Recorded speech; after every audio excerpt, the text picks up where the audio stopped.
Halo Sobat Cek Faktuit, kabar gembira datang dari Timnas U17 Indonesia atau yang dikenal dengan Garuda Asia. Setelah tampil impresif di Piala Kemerdekaan 2025, pelatih Nova Arianto memastikan bahwa 3 pemain diaspora akan segera bergabung dengan tim jelang Piala Dunia U17 2025 di Qatar. Simak terus informasi lengkapnya, karena kehadiran ketiga pemain ini diprediksi akan semakin memperkuat skuad Garuda Asia dan meningkatkan peluang mereka di pentas dunia. Sebelumnya, Garuda Asia telah memainkan 2 laga uji coba di Piala Kemerdekaan ke-2025.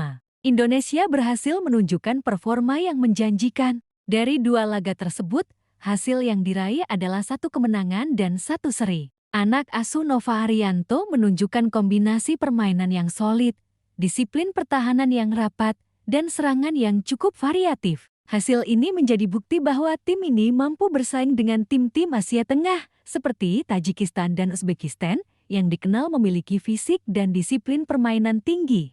Sekarang, Garuda Asia akan menghadapi tantangan terakhir di turnamen ini, yaitu melawan Timnas U17 Mali. Laga akan berlangsung di Stadion Utama Sumatera Utara, Kabupaten Deli Serdang, pada Senin, 18 Agustus tahun 2025, jam 20.30 WIB.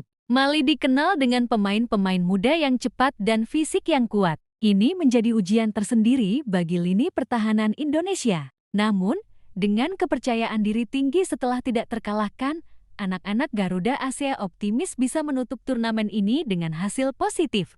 Meski hasil di lapangan cukup menjanjikan, Nova Arianto sendiri menilai skuad saat ini masih memiliki kekurangan. Salah satu faktor utama adalah belum lengkapnya kehadiran pemain diaspora. Saat ini, Indonesia memiliki 4 pemain diaspora yang sudah bergabung, yaitu Matthew Baker, Noah Pohan Izar, Jacob Aaron Thomas. Namun, masih ada 3 pemain diaspora lain yang belum bisa bergabung, yaitu Nicholas Myosun Luxle, Michael Raja Sahapan Brooks.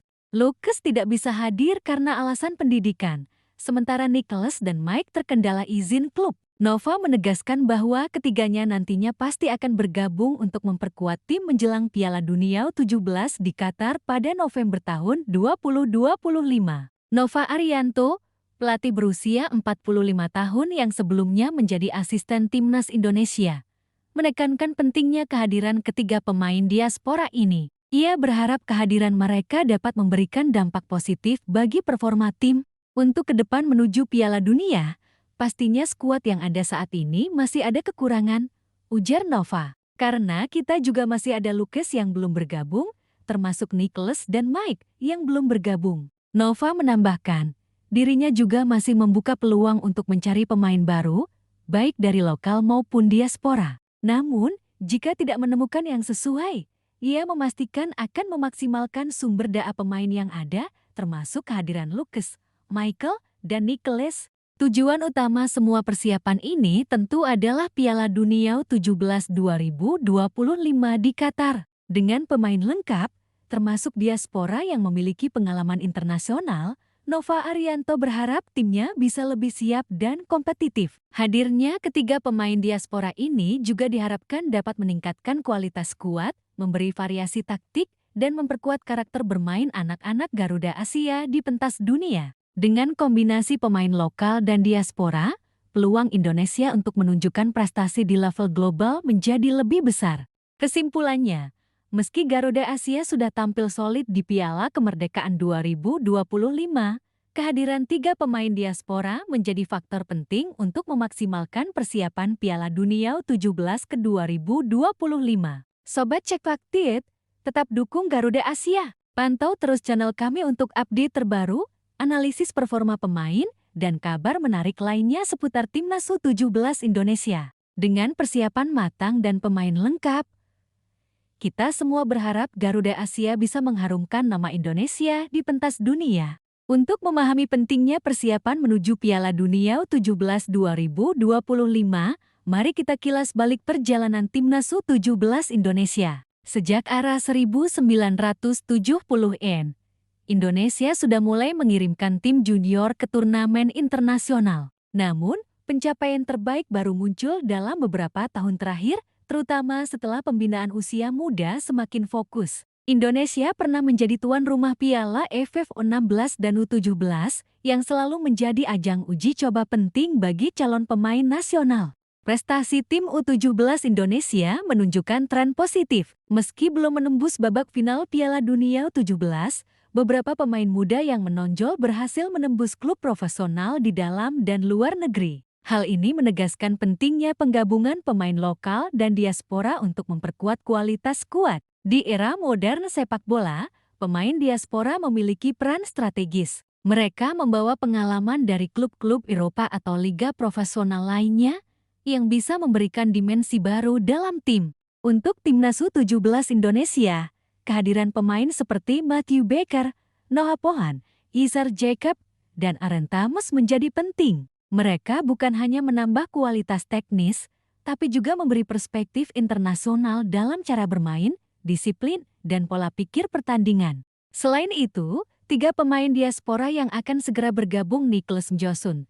Lucas Lee, dan Michael Rajasa Hapenbrouwers memiliki pengalaman yang berbeda-beda. Lucas misalnya, terkenal karena kemampuan kreatifnya di lini tengah, sementara Nicholas dikenal tangguh dalam duel udara, dan Michael punya kecepatan tinggi yang dapat menjadi senjata serangan balik Garuda Asia. Nova Arianto dikenal sebagai pelatih yang menerapkan filosofi fleksibel, menggabungkan kekuatan fisik pemain Indonesia dengan disiplin taktik pemain Eropa. Dengan kehadiran pemain diaspora, strategi tim dapat lebih variatif. Formasi dasar Garuda Asia sering menggunakan formasi 4-3-3 atau 4-2-3-1 untuk menyeimbangkan serangan cepat dan pertahanan solid. Lini tengah kreatif. Kehadiran Lucas Lee atau Izar Jacob bisa memperkuat penguasaan bola dan distribusi ke lini depan. Lini depan dinamis, Matthew Baker dan Aaron Thomas bisa bermain sebagai winger atau striker, memberikan opsi serangan variatif. Pertahanan tangguh, Nicholas Mjosun dan Michael Rajasa Hapenbrouwers memperkuat pertahanan, terutama menghadapi tim dengan fisik kuat seperti Mali. Sampai saat ini, Garuda Asia sudah memainkan 3 laga uji coba di Piala Kemerdekaan 2025.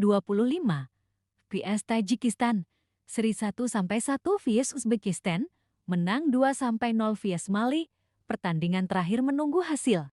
Hasil ini menunjukkan progres positif, meski Nova Arianto menilai masih ada kekurangan, terutama karena 3 pemain diaspora belum bergabung. Selain itu, tim masih akan menjalani pemusatan latihan TC di luar negeri yang belum dipastikan negara tujuannya. TC ini penting untuk menghadapi atmosfer Piala Dunia U17, termasuk adaptasi terhadap cuaca, stadion, dan lawan dengan gaya bermain berbeda. Target utama Garuda Asia adalah menampilkan performa maksimal dan mencetak sejarah di Piala Dunia U17 2025 di Qatar.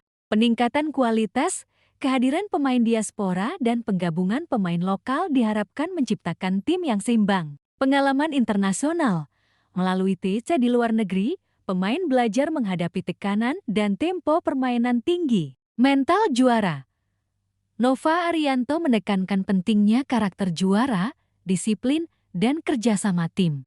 Harapannya bergabungnya mereka bisa semakin membuat tim ini lebih siap ke Piala Dunia, kata Nova. Termasuk kita melihat opsi-opsi lagi apakah pemain-pemain lain bisa bergabung lagi ke depannya. Tetapi kalau tidak pun, saya akan memastikan atau memaksimalkan pemain yang ada termasuk kehadiran Lucas, Michael, dan Nicholas. Keberhasilan Garuda Asia tidak hanya penting bagi tim, tapi juga untuk pengembangan sepak bola nasional. Beberapa dampak positif antara lain.